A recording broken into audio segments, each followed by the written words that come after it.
आरती सिंह सादे कपड़ों में अपनी छोटी बहन के साथ एक ऑटो रिक्शा में बैठकर मॉल में शॉपिंग करने जा रही थी। तभी रास्ते में एक चेक पोस्ट पर पुलिस ने ऑटो रिक्शा को रोक लिया। इंस्पेक्टर अशोक सिंह ने ऑटो चालक से कागजात की मांग की और कमी निकालते हुए रिश्वत की मांग शुरू कर दी। पुलिस इंस्पेक्टर ने कहा, तुम्हारे वाहन का इंश्योरेंस नहीं है, पोल्यूशन सर्टिफिकेट नहीं है, चालान तो कटेगा ही। ऑटो चालक हाथ जोड़कर बोला, साहब मुझसे गलती हो गई, कागज मेरे पास है लेकिन घर पर छूट गए हैं, मैं कल दिखा दूंगा, कृपया माफ कर दीजिए। अशोक सिंह ने सख्ती से कहा, नहीं चालान तो कटेगा, अगर चालान नहीं कटवाना चाहते तो 2000 रुपए दें। ये सुनकर डीएम आरती सिंह चुपचाप पूरी घटना देख रही थी। ऑटो रिक्शा वाला विनम्रता से कहता है, साहब अभी तो मैं घर से निकला हूँ, दिन की शुरुआत ही हुई है, मेरे पास पैसे नहीं है, अभी तक मैंने एक भी रुपया नहीं कमाया है, मैं आपको कहाँ से पैसा दूं? पुलिसकर्मी तंज कसते हुए जवाब देता है, तुमने कल तो कमाया होगा, वो पैसा कहाँ, उन्हीं पैसों में से दे दो। ऑटो चालक ने निराश स्वर में कहा, साहब वह पैसे तो कल ही खर्च हो गए, मेरे पास सच में पैसे नहीं है, आप मुझे माफ कर दीजिए, आगे से ऐसी गलती कभी नहीं करूंगा, मैं हमेशा अपने कागज साथ रखूंगा। इस पूरी बातचीत के दौरान डीएम आरती सिंह जो ऑटो के पीछे बैठी थी चुपचाप सब कुछ देख और सुन रही थी। जब police inspector Ashok Singh auto rickshaw वाले पर रोब डालते हुए कहा, गरीब तेरे पास 2000 रुपए नहीं है, किसी भी तरह से मुझे 2000 रुपए दे, नहीं तो तेरी ऑटो रिक्शा को जब्त कर ली जाएगी। रिक्शावाला बोला, सर मैंने क्या किया है जो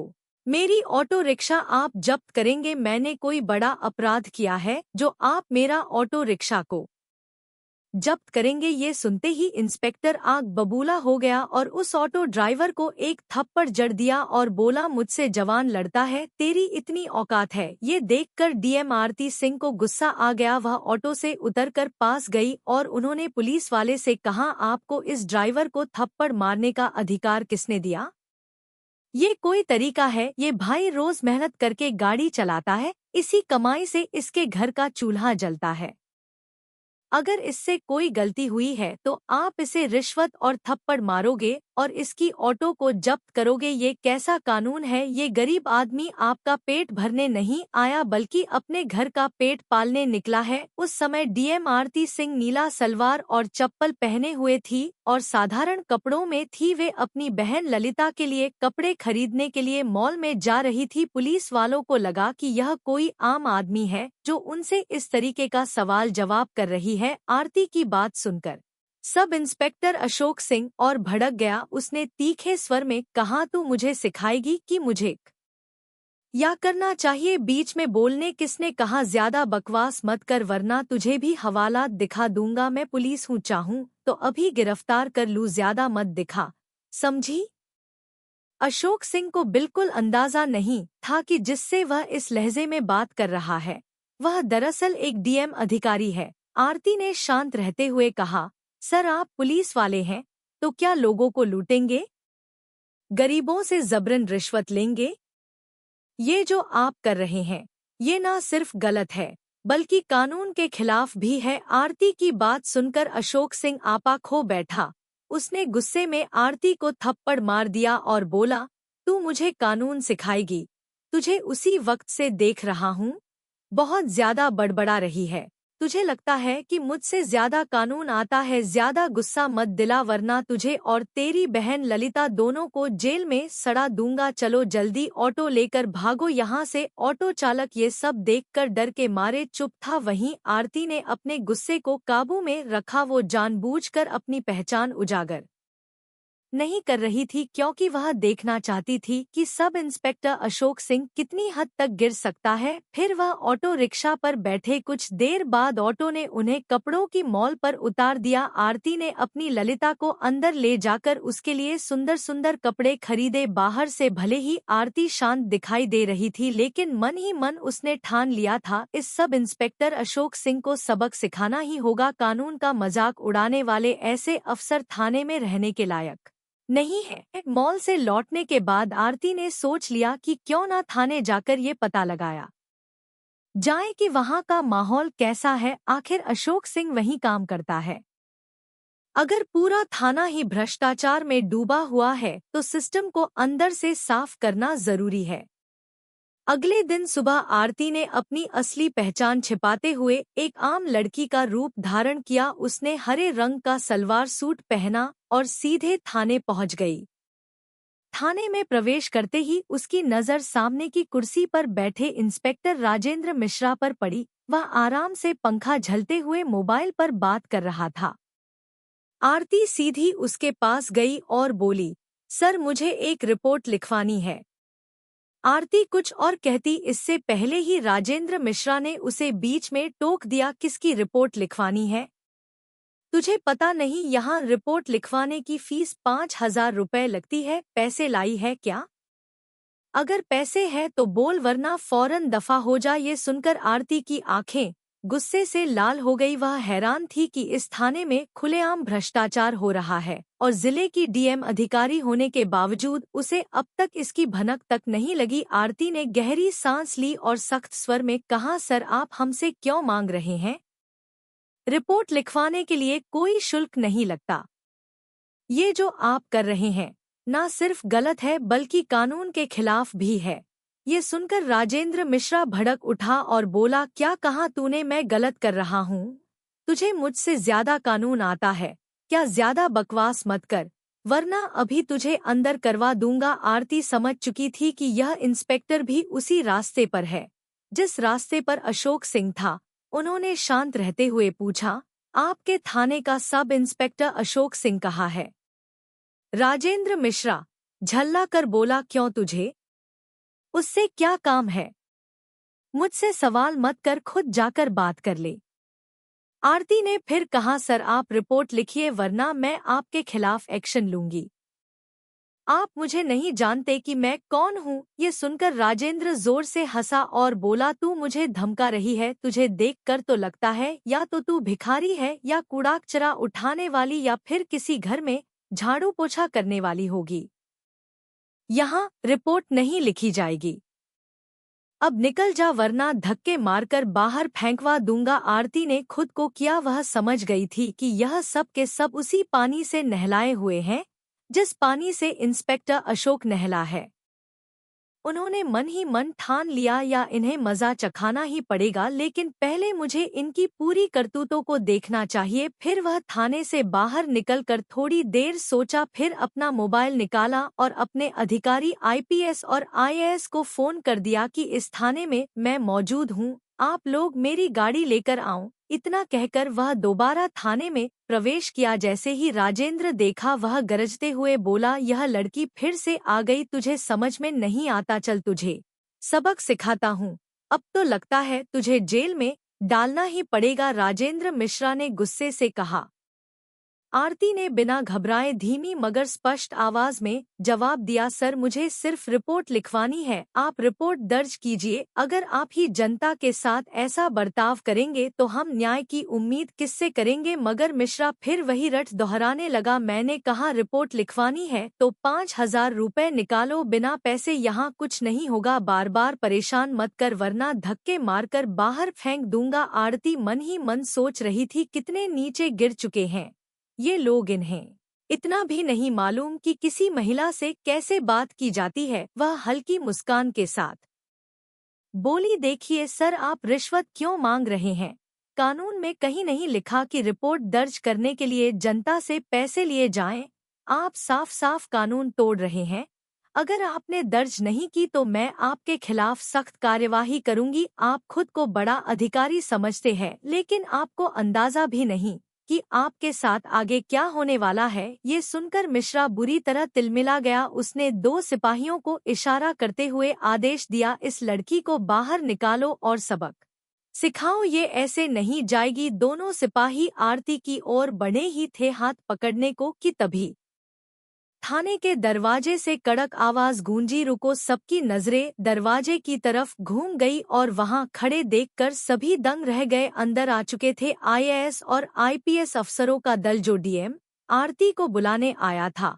उनके पीछे कुछ और वरिष्ठ पुलिस अधिकारी भी थे। उनमें से एक ने गुस्से में राजेंद्र मिश्रा पर नजर डालते हुए कहा, बेहुदे इंस्पेक्टर ये क्या कर रहे हो? तुम्हारी अब भी इसी वक्त वर्दी उतर जाएगी और जिंदगी भर जेल में सड़ीडीड हो गए। ये सुनते ही मिश्रा के हाथ पांव कांपने लगे, माथे से पसीना टपकने लगा। हकलाते हुए उसने सफाई देनी चाहिए साहब, ये लड़की। लेकिन इससे पहले कि वो बात पूरी करता आरती आगे बढ़ आई। उसका चेहरा अब और भी तेज और दृढ़ लग रहा था। वो गूंजती आवाज में बोली, चुप रहो मिश्रा, ये लड़की नहीं, मैं जिले की डीएम हूँ और मैंने अपनी आंखों से देख लिया है कि यहाँ आम जनता के साथ कैसा व्यवहार किया जाता है। तुम्हें लगता है कि यह थाना तुम्हारी निजी जागीर है। अब समझ आएगा असली कानून क्या होता है। थाने का माहौल बदल चुका था। सिपाही एक दूसरे देखने लगे। जिन दो सिपाहियों ने अभी अभी आरती को पकड़ने की कोशिश की थी, वे डर के मारे पीछे हट गए। आईएएस अधिकारी ने गुस्से में टेबल पर जोर से हाथ मारा और आदेश दिया, कांस्टेबल तुरंत इंस्पेक्टर मिश्रा को हिरासत में लो, अभी इसी वक्त। एक क्षण की भी देरी बर्दाश्त नहीं होगी वरना अंजाम तुम जानते हो। पूरा थाना सन्नाटे में ड्रॉप गया। जो मिश्रा कुछ देर पहले शेर की तरह दहाड़ रहा था, वही अब हाथ जोड़कर गिड़गिड़ा रहा था। वह आरती की देखकर रोते हुए बोला, मैडम मुझसे गलती हो गई, एक मौका दीजिए, मेरी नौकरी चली जाएगी। लेकिन आरती की आंखों में जरा भी नरमी नहीं थी। उसने ठंडे और कठोर स्वर में कहा, गलती तब गलती होती है जब वह एक बार हो। तुम्हारा अपराध गलती नहीं, आदत है और इसकी सजा तुम्हें मिलकर ही रहेगी। जनता की आवाज दबाना, कानून का मजाक उड़ाना और महिला का अपमान करना अपराध होता है, गलती नहीं। डीएम आरती कठोर शब्दों में अपने अधिकारी आईपीएस को बोली, इन्हें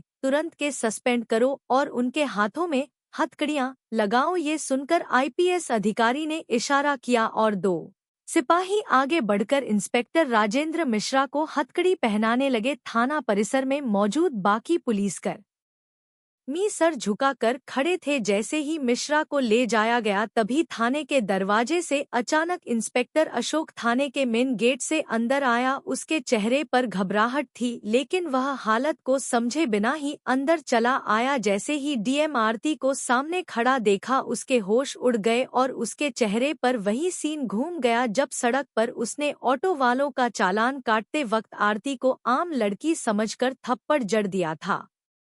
उसी दिन उसे लगा था कि बस एक मामूली वाक्य है, लेकिन आज वह समझ गया कि उसके सामने वही लड़की और उसके पीछे आईएएस आईपीएस बड़े बड़े अधिकारी क्यों खड़े हैं। उसके मन में चलने लगा कि मैंने जिसे थप्पड़ मारा था उसने डीएम ऑफिस में कंप्लेंट की होगी, इसलिए अधिकार जांच पड़ताल करने के लिए आए हुए हैं। तभी इंस्पेक्टर कांपते आवाज में उन बढ़े अधिकारी से बोला, सर ये लड़की एक नंबर की लफंगी है। जब मैं एक ऑटो वाले का चालान काट रहा था तो ये मुझसे गई और मुझे थप्पड़ मारने लगी, तो मैं इसे कुछ भला बुरा कहा तो ये डीएम ऑफिस में जाकर कंप्लेंट कर दी, जिससे आप लोगों ने यहां आकर राजेंद्र मिश्रा को गिरफ्तार कर लिया। बल्कि आप लोगों को इस लड़की को गिरफ्तार करना चाहिए था। ये बात सुन थाने में सन्नाटे छा गए, मानो कुछ बड़ा होने वाला है। तभी आईपीएस अधिकारी गुस्से में एक एक थप्पड़ अशोक के गाल पर लगा दी और कड़क आवाज में बोले, इंस्पेक्टर अशोक, तुम हद में रहो। तुम जिनके बारे में बोल रहे हो, तुम नहीं जानते कि ये महिला कौन है। ये बातें सुनते ही इंस्पेक्टर अशोक की मानो दिल का दौरा पड़ गया हो। उसने कांपते और एकदम डरते हुए आवाज में बोला, सर, आप क्या बोल रहे हैं? आखिर ये मैडम है कौन? इससे पहले आईपीएस अधिकारी कुछ बोलना चाहा, तभी डीएम आरती की तरफ सीधी नजरें डाल दी। उनकी आंखों में वही आंख थी जो उस दिन सड़क पर थप्पड़ खाते वक्त दबी हुई थी। डीएमआरटी तेज और गंभीर स्वर में बोली, याद है वही थप्पड़? आज तुम्हें अपनी पूरी जिंदगी पर भारी पड़ने वाला है। इंस्पेक्टर अशोक, उस दिन तुमने सोचा होगा कि एक आम लड़की को नीचा दिखाकर तुम जीत गए, लेकिन असलियत ये है कि उस थप्पड़ ने मेरी आत्मा को नहीं, बल्कि तुम्हारे पूरे सिस्टम की गंदगी को उजागर कर दिया।